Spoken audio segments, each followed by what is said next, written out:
Between the Pages. My name is Taylor, and today we have, as always, a very exciting episode of Page Chewing. We are joined today by 4 of the 10 SPFBO finalists with royalty here, okay?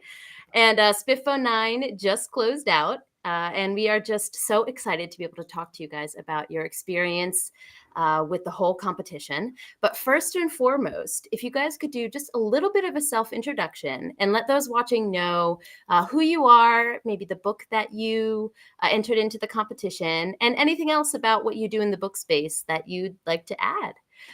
Maybe we can go Connor, Jackie, RK, Josiah. Does that work? Yeah. Great. All right. Take it away, Connor. So I am Connor. I'm Caplan. I am autistic. I'm a quadruplet. I wrote a book about an autistic quadruplet called The Fall Is All There Is, which is basically just the weirdest shit you've ever seen. Like, just there's post-apocalyptic steampunk vibes with quadruplet royals trying to manipulate each other and each trying to get the throne after their father dies. Yeah.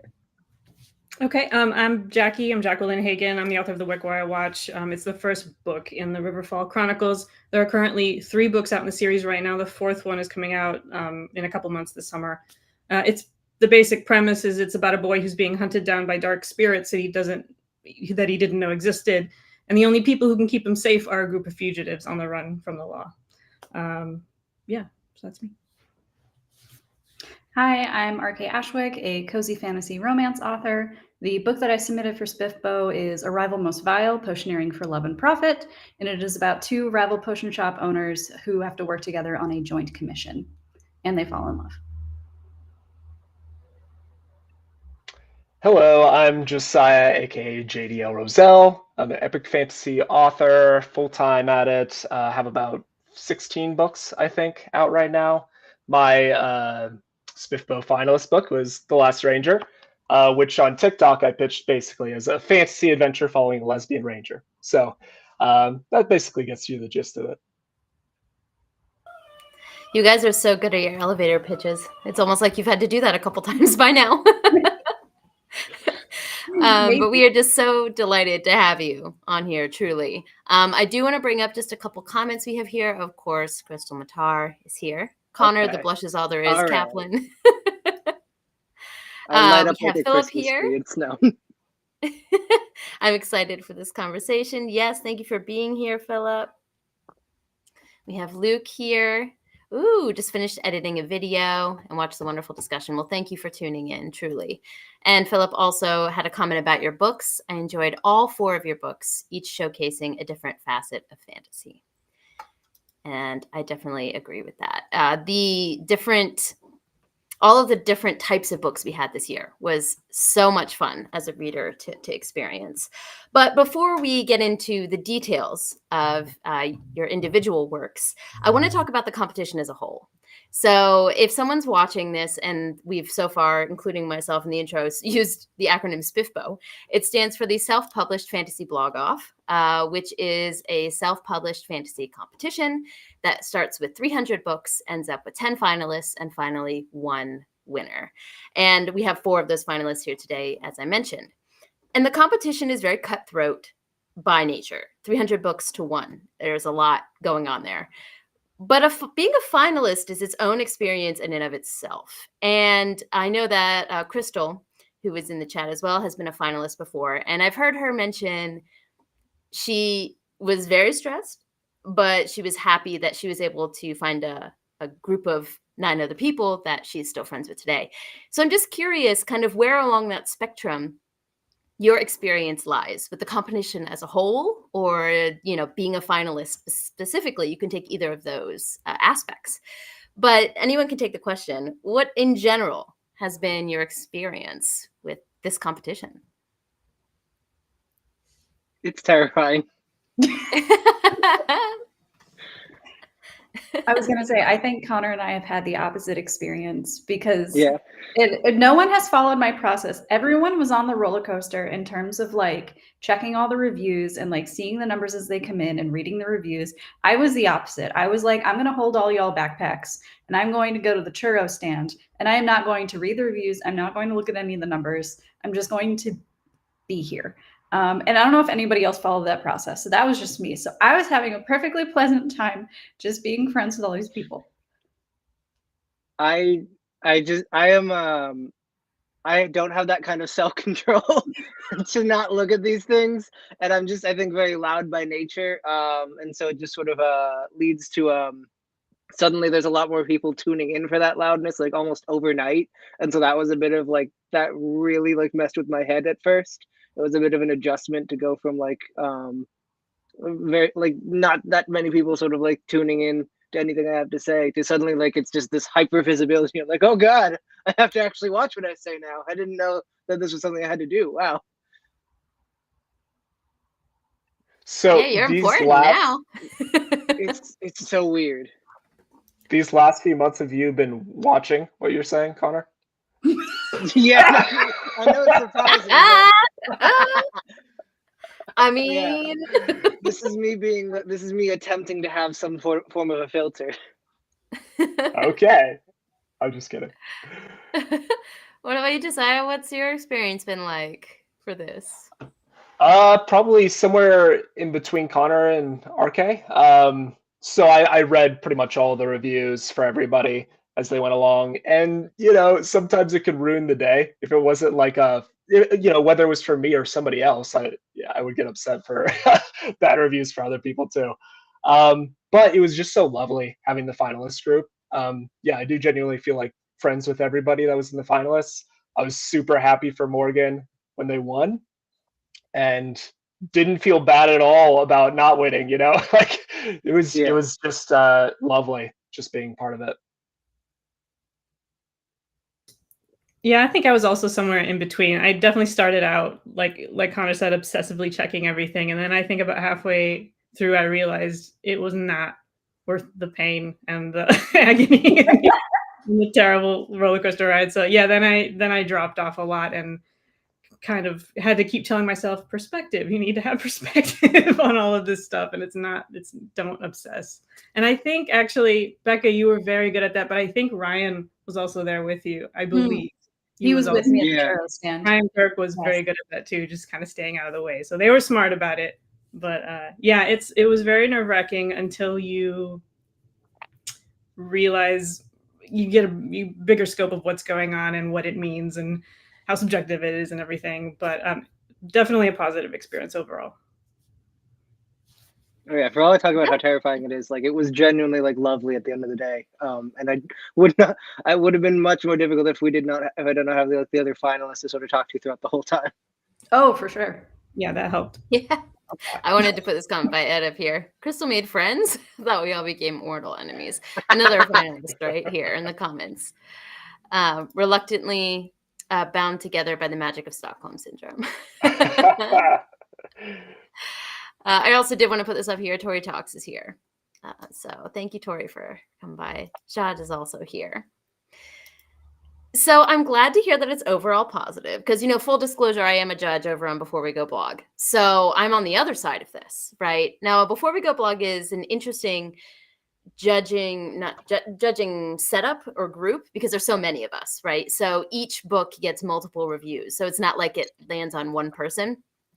So I don't know how Philip did it, speaking of who's in the chat right now, being the only person reading all of them. So my experience is very different from a solo reviewer, but it's really good to hear that it's a general positive experience from the other side as well. But I did want to get a little bit more specific and ask you guys how you chose the book that you wanted to enter, because I know quite a few of you have more than one book under your belt. And you have to choose, I imagine, very carefully what you think might work for a competition. And also, if you don't have other works under your belt, what was it that made you decide this is the time I'm going to enter this time with this book that I just wrote? So what was the deciding factor in either of those choices? Anyone can take that, whoever's ready. I had already entered the other one, so this was my only option. Same. Fair enough. So I've entered this was my 4th year entering, I think. So I just ran out of book once. So this was my very first book, my debut, my first year. And I heard about the contest because I was researching successful ways to market a book, all the different ways you can do that. And one of the things someone mentioned was entering contests. And so my research led me to SPFBO. It was the biggest indie fantasy contest. So I thought, great, that's a great way to market it. And it has been amazing for marketing. I mean, overall, the goal of SPFBO is to get eyes on these books. That is the #1 goal. And it definitely achieved that for sure. So it's a good decision. Nice. For me, it was my first time entering SPFBO and my second book. It's the more recent one, and it was also the more popular one, and so I figured, why not throw that one into the mix? I think I had heard of SPFBO from a different author Discord, maybe about a week before the entries started. So I was like, oh, yeah, sure, why not? And now I'm here. So, yep. I didn't know that you guys a lot of you guys are just like professionals at this. You already know how the competition goes, got all that experience under your belt. So was there anything in this particular round that surprised you? Something about it? Something about Making finals? Being a finalist? Yeah. Yeah. Did you do anything to celebrate, Connor? When you found out? I bought a sword. You bought a sword? Yeah. Stop. Where's the sword, Right Connor? It's right here. Oh my God. Nice. It's literally Nice. I had made a deal with my fiance when I first published this book, where she was like, you have to sell 600 copies before you're allowed to get a new sword. And I was like, okay, yeah, that's fair. And then I think I had gotten up to about 500 by the time I was a finalist, and she was like, just get the sword. Don't even worry about the last 100. It'll come. You'll get there. It won't even take long. I That's didn't expect anything that epic. That's amazing. You said another sword, right? So yeah, I got this one. I got when I sold 200 copies of my first book, and so I assume with every book she's going to raise the amount of copies I have to sell. But what a great strategy! Like, yeah, it's I've very been living my life motivating. wrong this whole time. Yeah, you need to have sword tier rewards for whatever you want to do in life. I find that very motivating, honestly. Yeah. Who wouldn't? Who wouldn't? What about anyone else? Did you guys do anything to celebrate when you found out you were finalists? Or just woo? I got really confused when somebody told me I was a finalist, because I think I was maybe one of the last ones to be announced as a semifinalist. And then I didn't hear anything after, and I was like, oh, okay, I must have just stopped at semifinalist. That's fine. And someone reached out to me going, hey, congrats on being a finalist. And I was like, no, I'm not. I was a semifinalist. That just happened last week, you guys. I don't know what you're talking about. And then I had to Google it. But no, beyond that, I didn't do anything. Gotcha. Wow, that's amazing. And I just want to, and Taylor asked an excellent question, for the edification of anybody who is watching and isn't as familiar with SPFBO. Yes, so for the finalists, typically, and of course the rules are about to change for SPFBO 10. I hope we get the chance to talk about that as well. But prior to this, for the first 9 SPFBOs, one of the rules that Mark Lawrence, who founded and organized the contest, had imposed was that the books entered had to be either a standalone or the first book in a series, etc. So for those finalists who had multiple books to choose from, might have to pick which one, as Taylor said, worked best for to submit, because they might have a standalone that they might have pondered, the first book in one series versus the first book in another series. So that's part of the background there. Yeah, for sure. And we will talk about looking towards the future for sure a little bit later. But one last thing that I wanted to ask the general for all of you, not one last thing, one of the other things I wanted to ask you is, all of you, except for Jackie, have initials in your pen name. And I'm just curious, out of a bunch of the other finalists do too, is this a thing? I'm just very surprised by how many people have it. Were you guys surprised as well? Is this a trend that you find with self-pub? What's going on? Maybe it's a trend. I don't know. I had put some stuff out on the internet before I was like an author under like my actual name kind of stuff, and I was like, I don't want anyone to find that. You know, it was like, I mean, it's been thoroughly scrubbed. It's a lot of amateur stuff when I was like 17 or whatever the fuck, and it was just sort of like eventually I was like, I should write under a different name, like just a bit of a crowbar separation between that and anything I wrote at 17. So it was just sort of like. That was literally the only reason. I had an Uber driver once make fun of me because I mentioned that I went with CM Caplan. Like, your name is Connor. Why didn't you put that in your thing? Like, that's such a unique name. Well, I mean, props to you for putting what you wrote when you were like 16 out on the internet, because that is going to get burned. It's in the back of my closet somewhere. Like, that's never seeing the light of day. So that's a special kind of bravery right there. But what about you, Josiah or RK? Is there a reason, or it just sounded good? Yeah, I didn't have a specific reason. Sorry, this is my cat Leia. She's made an appearance. We love pets here. Yeah, no, I didn't have a specific reason. Mm-hmm. Mine's maybe slightly, I don't know if you would say it's embarrassing, maybe. So I wanted it to sort of be like J.R. Tolkien, right? I was like, oh, 3 initials. That sounds awesome. It's just like him. So yeah, you know, that's partly why. Also the kind of rhyming J.D.L, Rosell. Think it's working. You're selling a lot of books, so maybe you'll catch Tolkien one day. Turn the sales, you know. Oh gosh, no. Impossible. Yeah, there's so many reasons for, I guess, having initials or having a pen name or a pseudonym, and it's just fascinating to hear what the motivation is. And for some people, it's just kind of random, and that's okay too, right? You just decide, be fun to be. It's almost like having an alter ego on someone else, right? That's not why I chose mine, but I'm just saying in general, like, you know, it's just kind of cool when you get to write using another name. So I knew you just as PL for an embarrassingly long time. Like, I didn't actually know what your name was for a ridiculous amount of time. So it works. That's all good. That's all good. I want to ask the finalists here, and I'm picking up on the thread that Jacquelyn referred to in terms of the scope and the weight of SPFBO. So my question for all 4 of you is, truth or not, SPFBO has grown to the point where it is essentially like, and in the most positive ways, not or perhaps not, like the Hugo or the Locus Award. Like it essentially is like the biggest indie, you know, fantasy competition and award out there right now. And is that, if you think it is, or if you think it's not, enough to hear the opinions, is that a good thing or a bad thing? Yeah, think for a sec. Take your time. Yeah. Initially, it strikes me as a good thing, because the bigger it gets, the more use it has for the people who enter it. You know, so like the more people that enter it, the more prestigious it is to get further along in the contest, the more exposure, theoretically, they would also get. Sorry, my cat's also trying to make an appearance.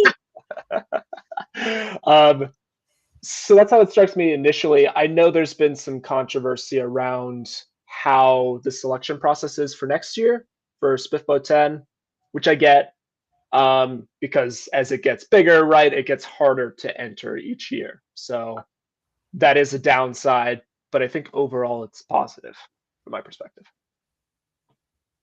I think that's a good assessment. Yeah. Anyone else? Connor, Jacquelyn?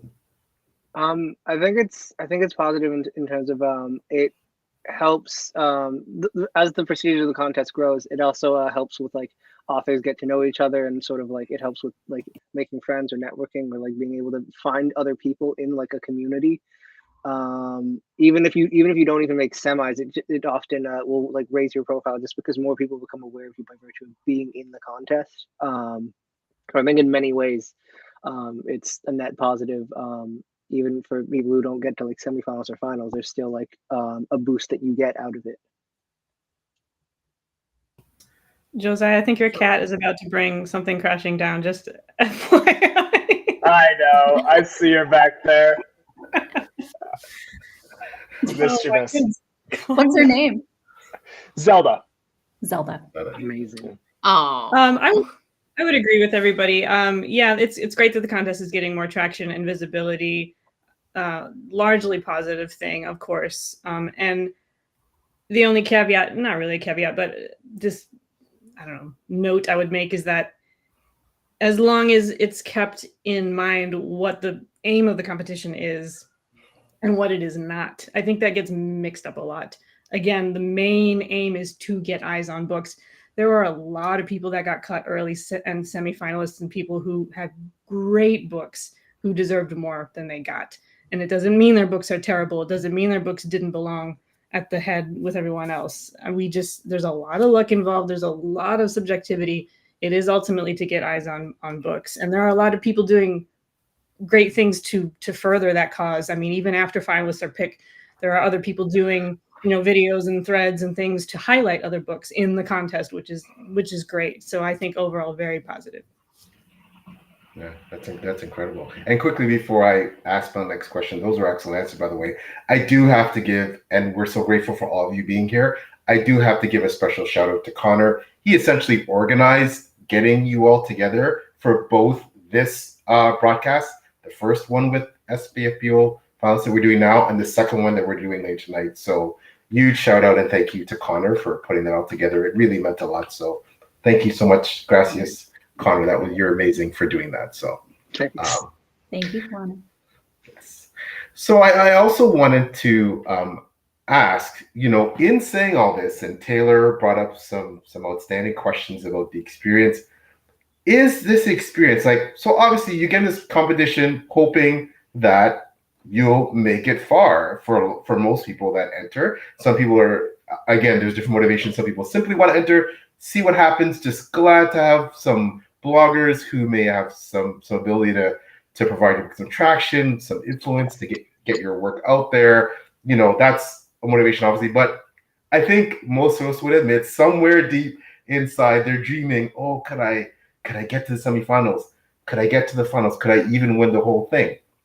So all that aside, is the experience, and not just where you wound up as reaching essentially the pinnacle of being finalists, was the experience what you thought? What was surprising for you about being a finalist, your journey, what it was like when you got there? Was there anything that you did? I mean, you all knew a lot essentially about the competition going in and what it was like, but were there any surprises, and how was it? Was it what you thought it might be if you got to that milestone which you made? And of course, congratulations for that. What was it like?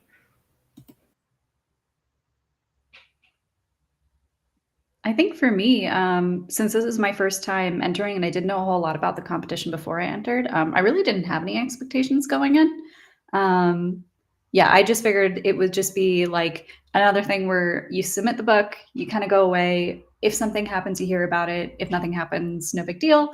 And so I was pleasantly surprised, I think particularly at the finalist Discord, and just being able to actually get to know the other people in the thing. But beyond that, I didn't really have any expectations. Josiah and Connor, I don't know if you guys were different because you have had more experience with it.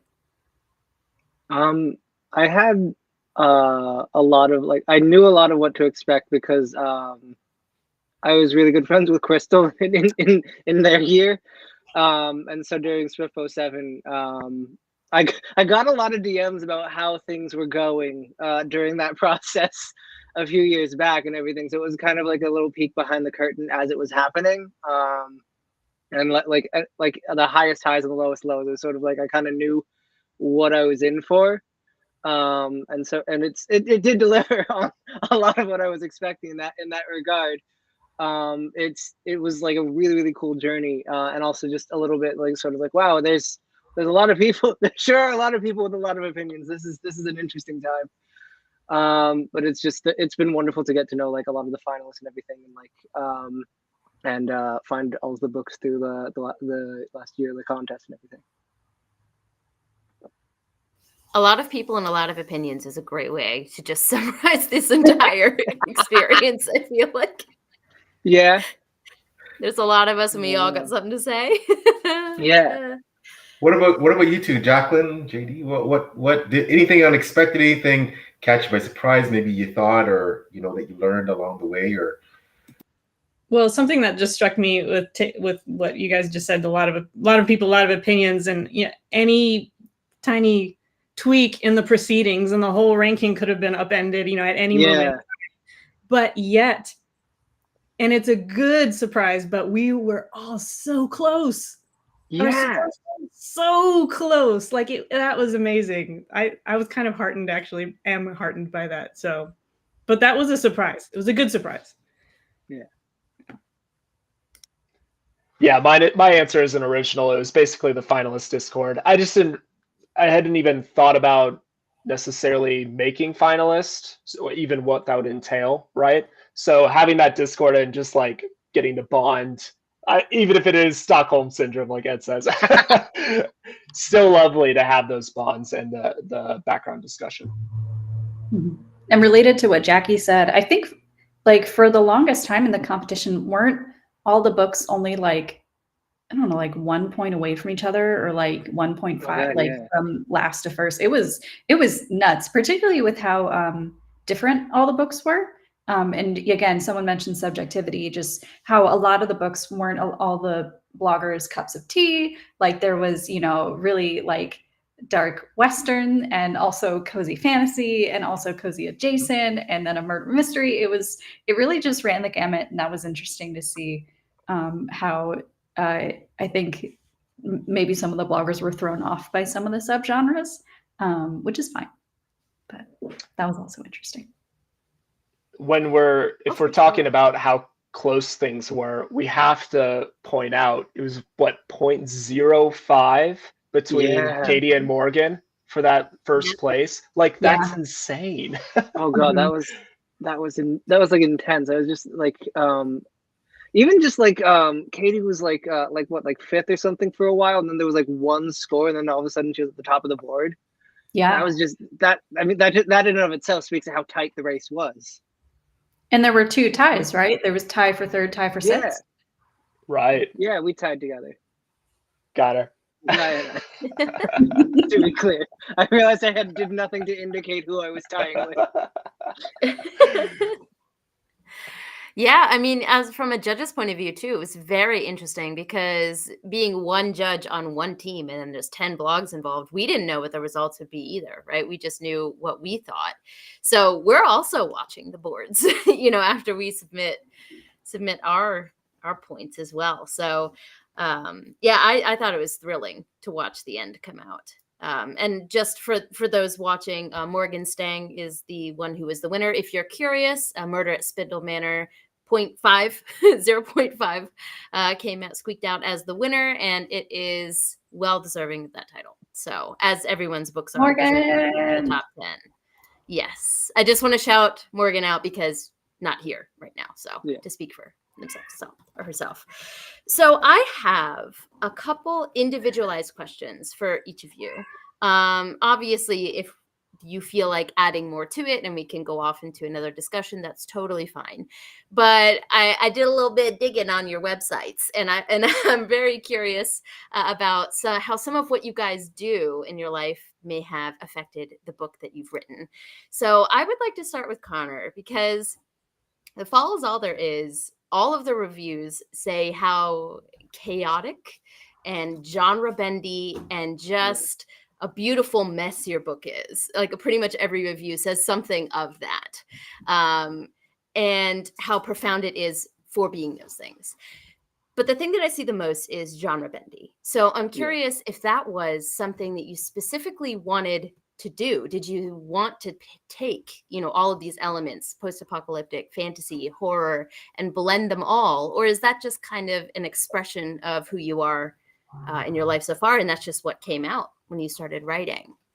There was a bit of both going on. From the start, I knew that the Cyborg Horses was the first sort of visual I had for that story. But for a while it was much more grounded than it turned out to be in the last sort of pass.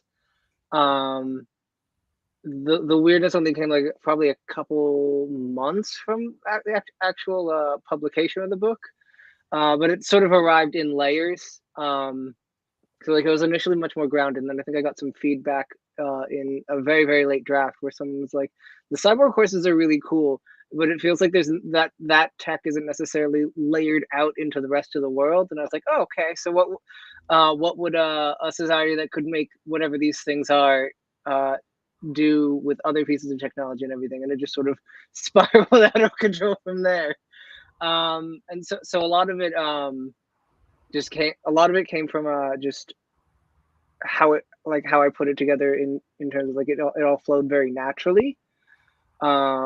A lot of the chaos in terms of like the pacing of the story is like that's just naturally how I write, in terms of like no matter what genre I'm in, usually the things I write turn out to be paced like you're having a heart attack, and it's just like I can't do anything about that. I've tried to write slower paced stuff, and it just doesn't work, because I'm just naturally apparently writing very intense sort of with intense narrative momentum. But it got sort of more chaotic as it went along, because I was just sort of like, fuck it, you know what else can I do with this at a certain point? And that part was more intentional. The weirdness and everything was more mined out. So you just leaned into it at a certain point. I love Yeah. that. There were inklings there, and then eventually I was like, all right, if I'm going to do this, I might as well go all in. I must say the cyborg horse on the front it catches your attention immediately. Oh, By the way, all of your incredible. covers are amazing. I want to put that out there too. Very eye-catching, all of them. So props to your cover artists for that. But I did want to ask you also, do you read a lot of sci-fi? Because there's lots of sci-fi vibes, and a lot of writers are also readers, right? So Connor, is there a lot of sci-fi in your history, or? Not as much as you'd expect, honestly. I think the genre blending stuff came from stuff like the Broken Earth trilogy, like that kind of stuff, where it's sort of like there's clearly some sci-fi sort of stuff going on in there, but like it's not specifically trying to be one genre or sticking to one genre convention. So those are the kinds of stories that I noticed I was like gravitating towards while writing this thing and before writing this thing.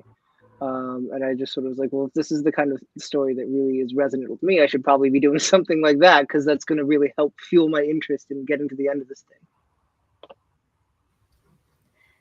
That's a really good point about that was kind of what you were into or reading at the time, because PL and I actually recently had this discussion with another guest that self-pub allows for so much genre blending in the way that trad doesn't.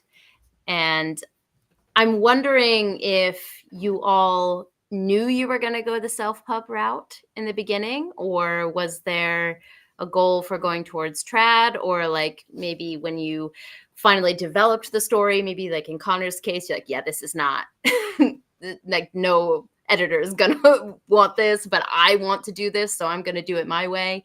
How did you guys come to the conclusion that you were going to do self-pub, at least this time around? Anyone can take that. I guess I'll jump in then.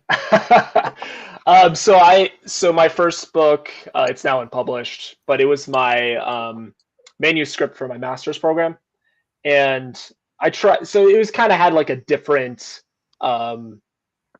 inspiration or like purpose in what I was first creating it for. But I still thought, hey, maybe I can get this published somehow. So I submitted that one for trad back in 2016, 2015. And got really nowhere. It was about maybe 8 to 10 rejections before I was like, I'm just going to do this myself. I was listening to Joanna Penn, the Creative Penn podcast, probably some other ones at that time. And I was like, okay, I know self-publishing is a viable route. And I'd rather not just be submitting to TradPub for forever, right? So went ahead and went for it. I made mistakes, of course, and I think they all were very valuable, though, because they helped me learn for the next book and the next book. So yeah, I think it's okay to not put out a perfect book, to get your feet wet and try things out, because you can always pivot, you can always do better. And yeah, so I'm really happy I went self-pub now. I think my story is pretty similar to Josiah in that my first book, Stray Spirit, I started querying. It was a COVID book. I started writing it during COVID, like many others. And then I started querying. And at the same time, I was friends with several self-published authors on Tumblr. And I was seeing what they did and how it was so cool that they had control over their covers, and they were doing these really cool pre-order campaigns, and they could just kind of do what they wanted. And I was like, oh, that's awesome. And yeah, after several months of just not making it anywhere in a querying, I was like, well, you can either be in the query trenches for years, or I could just learn from what my friends are doing and do it myself. And that's the route that I went, and I don't regret it. Yeah, I also tried the route of traditional publishing for a little while. I sent out a few dozen queries, I think, trying to get a literary agent. And I did get a few bites. I got a couple of requests for full manuscript, partial manuscript. So there was a little bit of interest, but it never went any farther than that.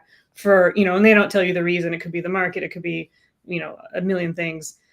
So after a while, I thought, I'm just going to stop beating my head against the wall, because I'm just going to do this for fun. I'm going to do it anyway. I mean, it's the thing I love. So I'm just going to write for me. And for a long time, that was the rule. I'm just writing for me, because I enjoy it so much. And then finally, I had a friend a couple of years ago who encouraged me to look into self-pub. And I didn't know it was this whole big industry.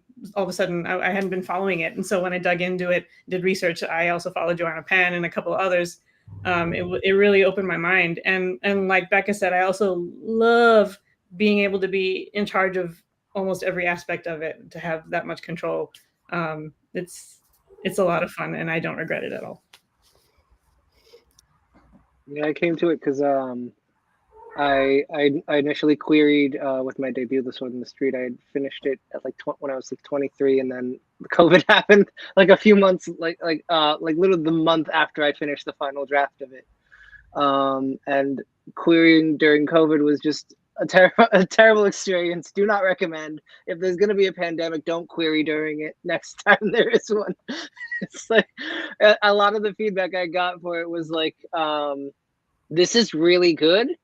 It's not the kind of stuff we would publish. It's like just outside the realm of something we would know how to market. And so that sort of told me a lot of what I needed. Like, okay, so this is good enough that I could probably put this out there.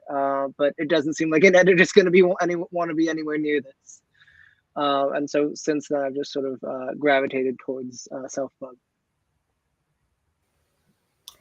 I just love how all of you made the point to say, like, this is a decision that you're proud of. Because when I asked the question, did you try trad first? I'm not saying, did you fail and then go to self-pub? I think a lot of people take it that way, and that is not what that question is.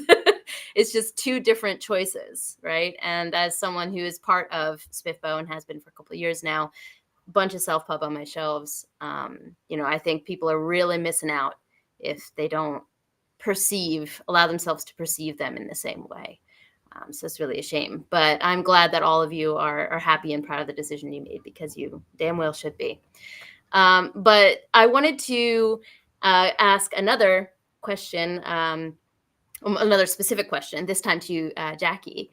So I noticed on your website that you mentioned you had a brief stint in entertainment, and as I was lucky enough to have read the Wickwire Watch as part of my allotment from Before We Go blog.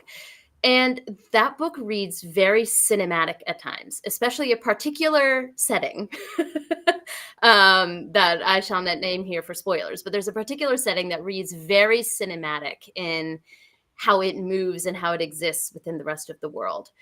And I'm curious if you think working in entertainment for that small stint might have affected the way that you write and made it a bit more visual, a bit more made for a screen, because I could definitely see parts of that book doing really well on the screen. Oh, definitely. I'm kind of an outlier in this community, because I'm really a huge movie nerd more than a book nerd. I mean, I love books and I love stories and I read a lot, but movies are really where I started my love of story ever since I was a little kid. And after I finished high school, I went to film school and I got a degree in film and television production. And then I moved out to LA and worked out there for a couple of years, different little studios doing internships. But always loved, very visual learner as well, very visual person anyway. So, and everything I learned in film school, all of the internships I had, some of them involved reviewing movies, which meant digging into what makes these stories work on multiple levels, characters and visual and plot and pacing, everything. So that was an education all on its own. So all of these things, definitely fed into when it was time for me to create my own. For sure, that was kind of inevitable in a way, but yes. And you're not the first person to have made that comment, and probably won't be the last. Yeah. I mean it in the best way possible. I could visualize it so clearly. Yeah. That was the intent. So good. Oh, it came through. Yay. I just wanted to put up a couple comments here saying movies and TV nerds unite. Tori also agrees.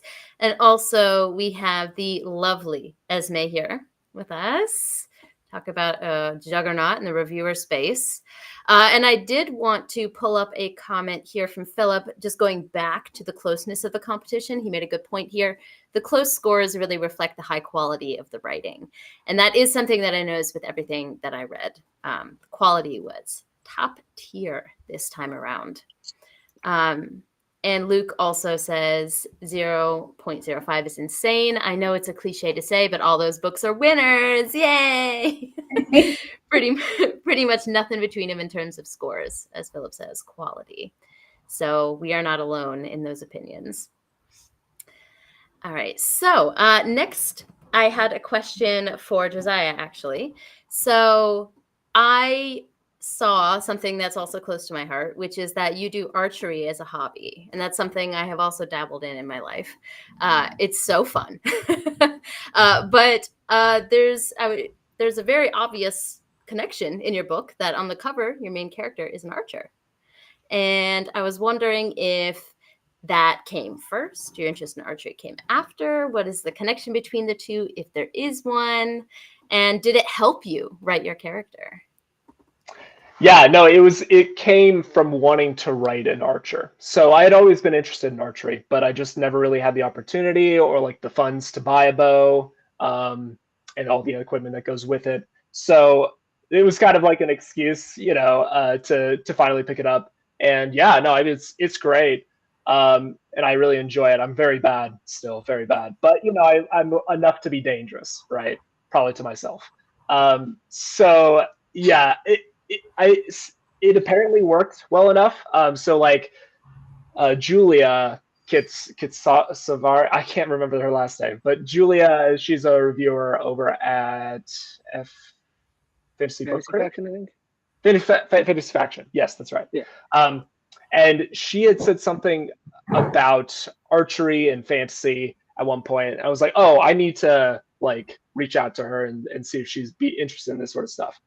And yeah, sure enough. And so like she was an early reader on it to kind of check that archery stuff.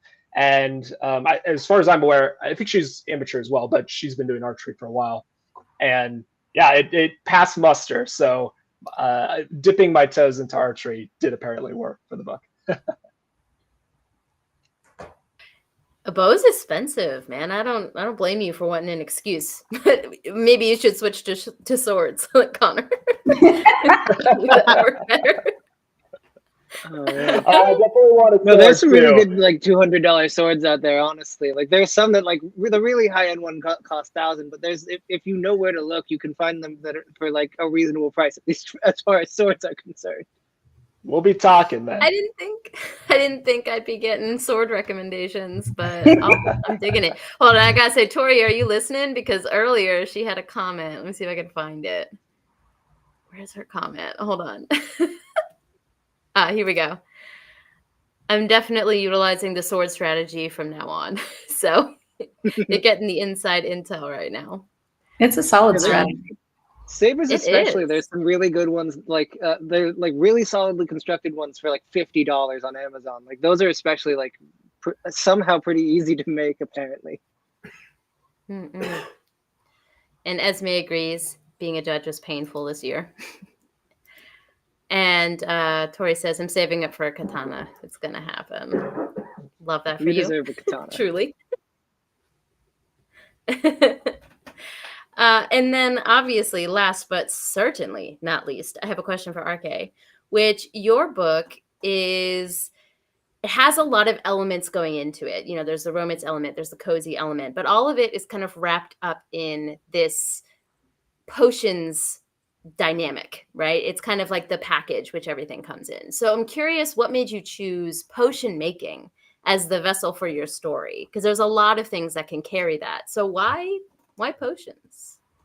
What a great question. When I first came up with the idea for the book, it was just the phrase rival potion shops that like popped in my head, and that was it. And I was like, oh yeah, potion shops are like cool. I like D&D. And honestly, it just went from there.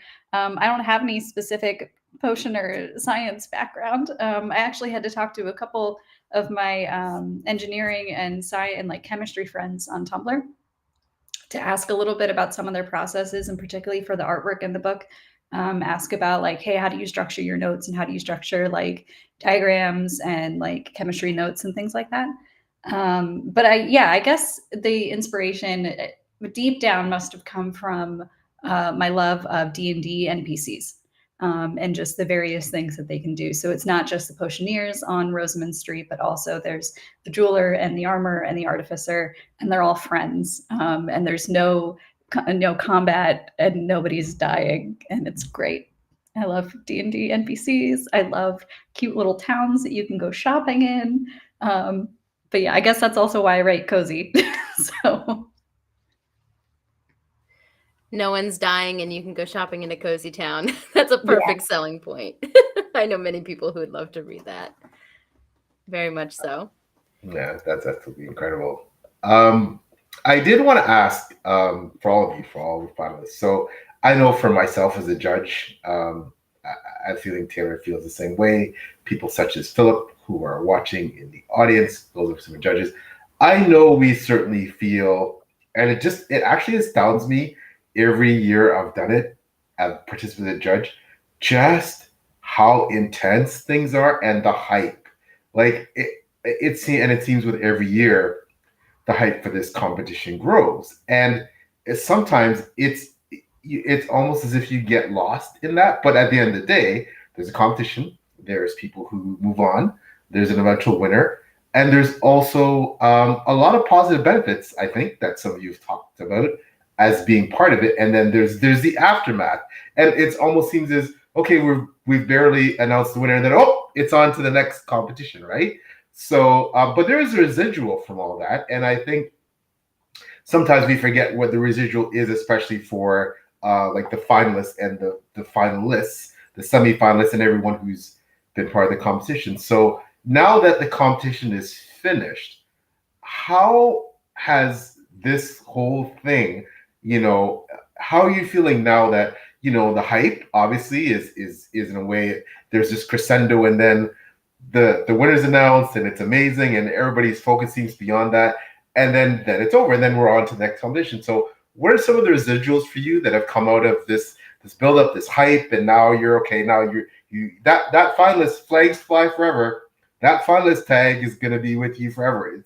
It's going to be perhaps a highlight for, I'm sure a lot of you have a lot more accolades to go, or success, but it's going to be something that sticks with you, that tag. You're an SPFBO finalist, that means something. And obviously, again, congratulations. But now that's all done, what's the residual feeling like? I know it's early, competition just finished, but where do you feel now about where you are in terms of having participated, what the result of, some of you may not be able to speak about it, but for example, we know that we've talked about querying stuff, people have gotten interest from traditional publishers. Once you get that moniker that you've done so well in the competition, like there's other positive things that come out. I've heard people getting translation deals because you got that. Like so where are you now that the competition is done and kind of the initial hype is done? Like where are you all sitting now? How do you feel? And just in general about the competition. For me, I'm actually actively working on the sequel to Rival Most Vile. and I'm hoping to release that in October this year. So I'm kind of hoping that I can get like a couple more readers for Rival, and then so hopefully they'll be excited about the release of Captured Cauldron in the fall. I think that's what's coming up next for me.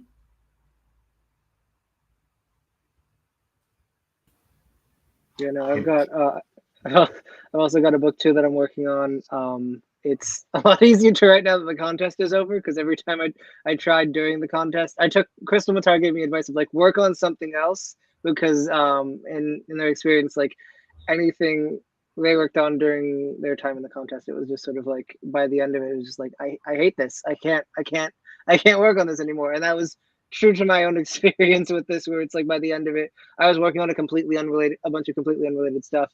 And by the end of the contest, I was like, I don't even want to look at this idea anymore. I just want to burn everything I've written over the last few months. And then as soon as the contest was over, it's like, wow, suddenly I'm able to write so much without like feeling like I'm in a glass box and everyone's looking at me. Wow, it's amazing what that will do to your productivity. So that's been the one thing that I notice has changed, at least so far, is like I'm just more productive and not as angry at the things that I write. Yeah, I would say overall the biggest feeling for me is just a huge sense of relief. Just sheer relief. Because like I said, the contest is meant to shine a spotlight on finalists, and that's a wonderful thing. But to be under it for a year or more, or a little less than a year, you start to it starts to mess with your head, or it can. Yeah. So it's like the spotlight is finally trying to swivel away, and there is a relief in that, and you can concentrate on other things. But like you said, the residual benefit. I mean, I think all of us have continued to see it. I mean, in the sales and the things like interviews, and it's really been wonderful. So I definitely recommend the contest to anyone. Just be ready for. Just I don't even know how to finish that sentence other than be ready for experiencing every emotion you could possibly experience, and Strap in for the roller coaster. Yeah, just strap in. That's a good way to put it. Yeah. And hey, at the very least, we have our finalist coins, so we'll never forget. Yeah, that's true. I do love the finalist coin. So yeah, they're so much heavier than I thought they'd be.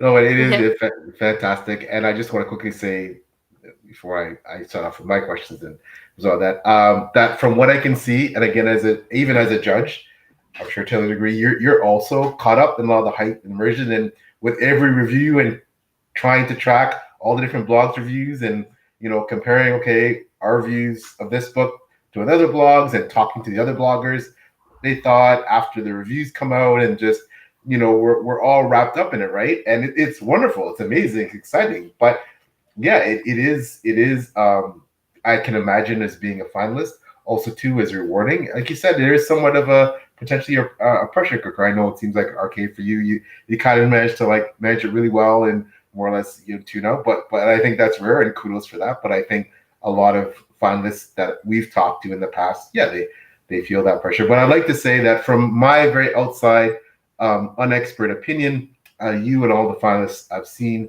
have handled it with enormous grace and aplomb. So kudos to how you've dealt with all that pressure and everything that comes with the glory of being a finalist. So I agree with that.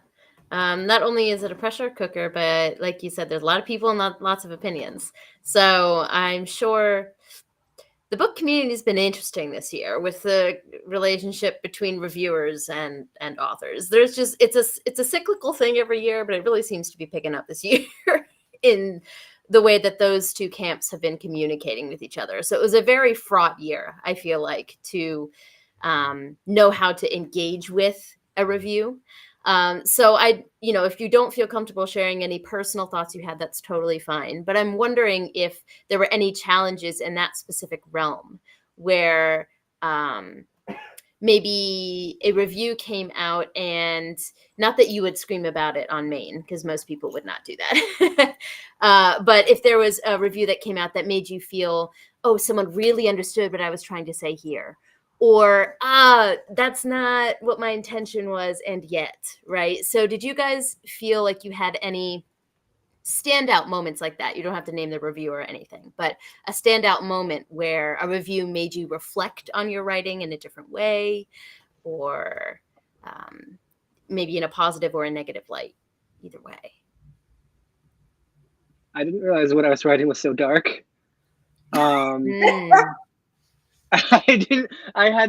was not, there was one line that I got a lot from a couple different vlogs that I was not expecting to, which was just like, this was the most harrowing experience I've ever had, and I loved every second of it. And it's like, I was not expecting it to be that extreme. And so that was fun, and that sort of also helps me sort of figure out like who I'm pitching this book to in some ways. But I figured it was dark. I did not know it was that dark, and that was a fun surprise for me. If someone's calling your book dark next to Cold West, then you've got some dark stuff in there. Yeah, honestly. So I can't wait to talk to Clayton and be like, what? Who hurt you? Literally, that book is brutal. So incredible. It's brutal. Anyone else have any thoughts in the review realm? I didn't read any of the reviews, but occasionally the Discord will send me like specific quotes or very specific things. And one of them was a reviewer compared Ambrose and Eli to Bert and Ernie from Sesame Street. And so then I had to draw it. So that was a highlight for me. You can find the drawing on my Instagram. It's there. I love that. That's so cute and pure. Also, just before we move away from the fall is so delightfully unhinged is Esme's comment there. Thank you. Yeah, I mean, on reviews, I had to like, so sometimes, yeah, there were those moments when you're like a reviewer captured, like they got what you were trying to do, and they would still like pick up on the flaws of the book. And I'm like, yeah, I agree all around with everything you're saying. And those moments were amazing. It was infuriating sometimes. I don't think it happens super often with mine, but sometimes they would get details wrong in books, and you're like, wait a second, what's happening here? So those moments were a little infuriating, but that's going to happen. You know, everybody's reading a lot of books. And I think you also have to kind of remember, I'm not sure that the reviews aren't necessarily to the authors, just like, and this has kind of been the greater conversation, right? Reviewers aren't reviewing for authors' purposes. They're reviewing to speak to readers. And so I think I had to like, I've reckoned with that before. I had to reckon with it again during this contest. And I think it's probably just an iterative process to come more and more to terms with that. But yeah, it's always a growing experience. I think that's a great point. And I just wanted to say that this is, I think, a very unique situation, which is why I asked you guys about it, because you're supposed to be watching for the reviews because it's a competition in the way that I think generally authors aren't doing, or talking about reader and author space, there's usually a gap there in the sense that there typically isn't, unless you have, you know, a will of steel like RK. Usually there isn't that because naturally you're waiting for the results, right? It's more fear-based. I don't get why more people don't do it. I'm just afraid, so I don't look.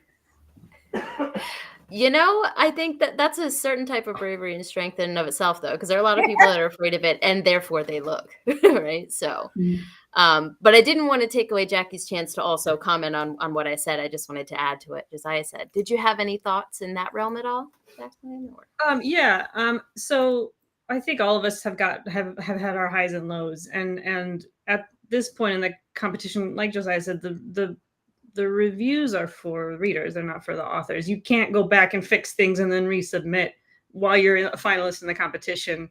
It can only, if you're going to take into account what's being said, it can only inform on future books. And even then, going back to the subject of all of us have highs and lows in our scores, well, like for me, I thought, so what do you do with this information? You're getting all these mixed messages. Everybody's subjective. Some people love it. Some people hate it. Some people understand it. Some people don't. It's about finding your audience. This judge is my audience. This judge is not my audience. So what do? Do you let that inform on your own skill and talent and intuition? Or do you just think, all right, well, all things considered, I'm doing well, and I'm going to continue to trust my own instinct. It's so when you continue to write, I think it's really just reinforcing that you should be writing to, first of all, write the best story you can, and second of all, please yourself, not please the rest of the world. I mean, if we were more concerned with pleasing the rest of the world, we'd be traditionally published or still trying. But it's really, I think it's really taught me to trust myself more and not to try to bend every which way to please everyone's tastes, because that's never going to happen. And that's not where your focus should be anyway. So it was very educational for me. Profound. I think a lot of people need to take that on board in general in the community. So, time goes so fast. So what is quast? So quast. No, we're coming up on an hour. And I wanted to kind of put a question out there for the people who might be thinking about entering SPFBO, right? So not only have you guys been through the competition multiple times, many of you, but you also have the unique experience of being the pressure cooker of the finalists, as we said many times here. And I think you are uniquely qualified to give a little bit of advice for people who might be interested in doing this in the future. It can be advice for, I think, as Jackie mentioned earlier, preparing yourself a little bit, strapping in. It can be advice for how to choose a book, how to know when it's the moment to submit, kind of any advice that you would give anyone for any time in the process. What would you say to aspiring authors looking to get into SPFBO? Engage with the community, honestly. It's going to be stressful, like no matter how far you get, and it's going to be a lot easier to bear if you have like other people to talk about it with, and just to engage with, because that's only going to help you in the long run in like a couple different levels. That's probably the smartest thing you can do for yourself. And I think I've mentioned this before, but just to hit on it again, I would say do not hang your worth as a person or a writer on the results of this contest.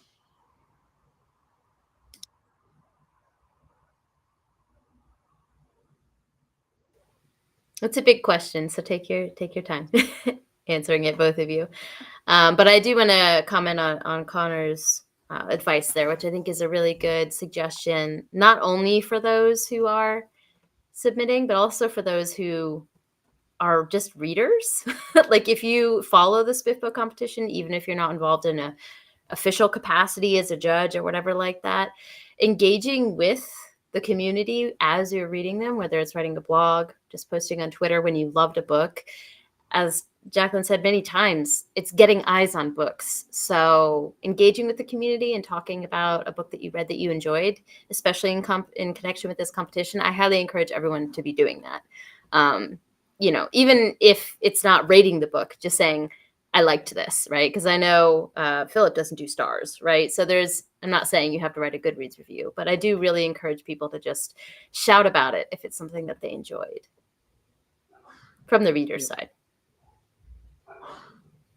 Yeah, that was a very helpful part of this whole process. Was like there were a bunch of readers and reviewers who would just sort of jump in to shout about you during the contest, just to sort of get on the sort of SPFBO bandwagon. So that's always been fun. I guess my advice would be to compartmentalize, because the contest, it does take a really long time. I mean, how long has it been since we first joined like the finalist Discord? It's been more than like 6 months. Half a year, maybe. And so, yeah, I wouldn't go in like, I guess I wouldn't want somebody to go in and get totally wrapped up in it, because that can get exhausting in the long term. And I wouldn't want that to like distract from like other things going on with you. So yeah, I guess compartmentalize would be my advice.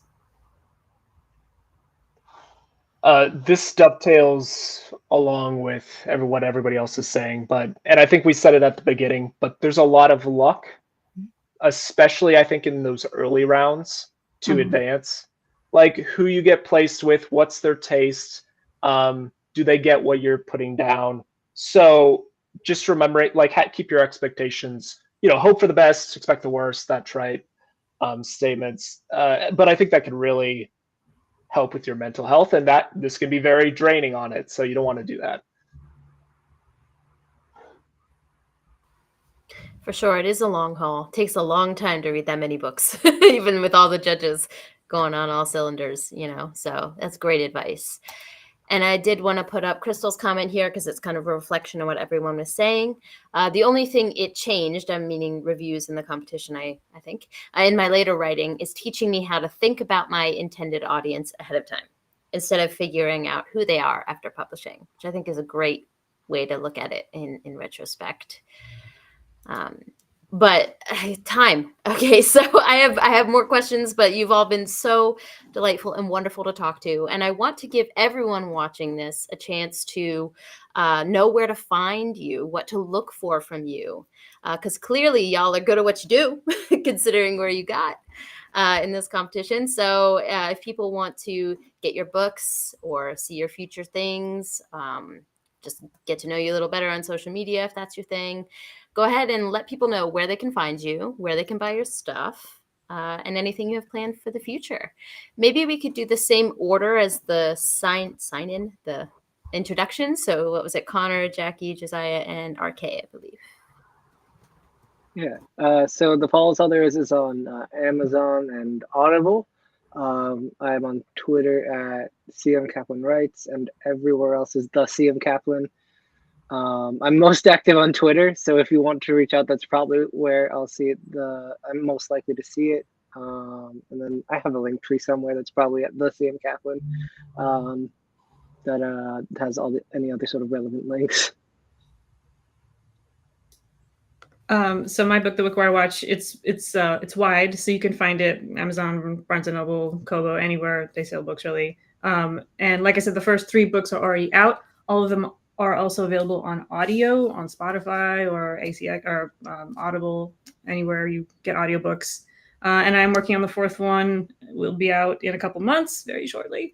I am on Twitter or X or whatever we're calling it, Facebook, Instagram. I do have a website. That's probably the best place to go to kind of just get links to everything. It's just jacquelynhagen.com. Yeah, same for me. The website's probably my best hub to go to, J.D.L, Rosell.com. But my ebooks are on Amazon in Kindle Unlimited for the most part. My audiobooks are on Audible, and paperbacks are most places, including my own shop. And you can find me on Instagram and TikTok at RKAshwickBooks. I do have a website, rkashwick.com. And my books are available wide, so Amazon, Barnes & Noble, Campfire. And I do have an audiobook for Rival Most Vial. And I think Rival actually got picked up for a Kindle deal this month. So there's also that. All right. Thank you guys so much. And I also want to give PL, my wonderful co-host, a chance to sign off, say any last thoughts, and tell people where they can find you as well. Oh, first of all, huge honor to have the SPFBO finalists join us. Thank you so much for coming. So insightful. It's wonderful to get to speak to you all. And one more quick thank you again to Connor for organizing them all to get together here. It's been amazing. Yeah, you can find me beside Taylor Molson on one of our channels doing page twoing the books, www.plstore.com, the Drunk Kingdom Saga, mostly on X/Twitter, whatever you like to call it. I'm on Facebook and Instagram, but predominantly you can find me lurking on X. And I just want to quickly say that I have had the honor of being part of Before We Go blog as an assistant editor, just as Taylor is, and as being a judge for the last few years. I won't be judging in the coming years, but it's been such an honor. And getting to speak to you with Taylor, it just reminds me of what an honor that is and a privilege to read books of this caliber and to be part of, it's a tough job because, as has been articulated by all of us, it's just so many great books. You could, 300 books. You know, depending on the judge, you could have so many more semifinalists and finalists, but it just again shows the caliber of the competition and the skill with which these books are being written. And definitely for those of you watching, check out these authors. You know, I expect big things. I know we get a chance to ask if you guys would all enter the competition again in the future. I hope so. So we get to see more you know, but maybe that's for another. Maybe we bring you guys back and we get to ask some more questions. However, yeah, best of luck to all of you in your writing careers, you know, and I know they will continue to flourish. And thanks again so much for joining us. Thanks to both of you. Yeah, thank you. Yeah, this was delightful. Of course. Well, PL said most of what I wanted to say more eloquently than I would have said it anyway. But if you're somehow watching this and you don't know who I am, this is my channel, Maybe Between the Pages. My name is Taylor. I am assistant editor Before We Go blog. I do page chewing with PL. I also do vlogs, reviews, kind of the usual booktube stuff. My Life in Japan blogs are pretty much a main thing on my channel now, so feel free to check those out if you'd like to. And you can see page chewing episodes on here all the time. I want to say thank you once again so much to you guys for joining us, for writing your books in the first place and giving me something to judge, and for putting it out there. It's a very brave thing to do, and I respect all of you so much for doing it. I could never, truly. Absolutely not. But this has been such a delightful discussion. And to everyone watching now or after, or whoever left comments, you guys are who make page chewing what it is. So thank you for being here. But for now, we're going to head out and we'll see you guys in the next episode. Bye.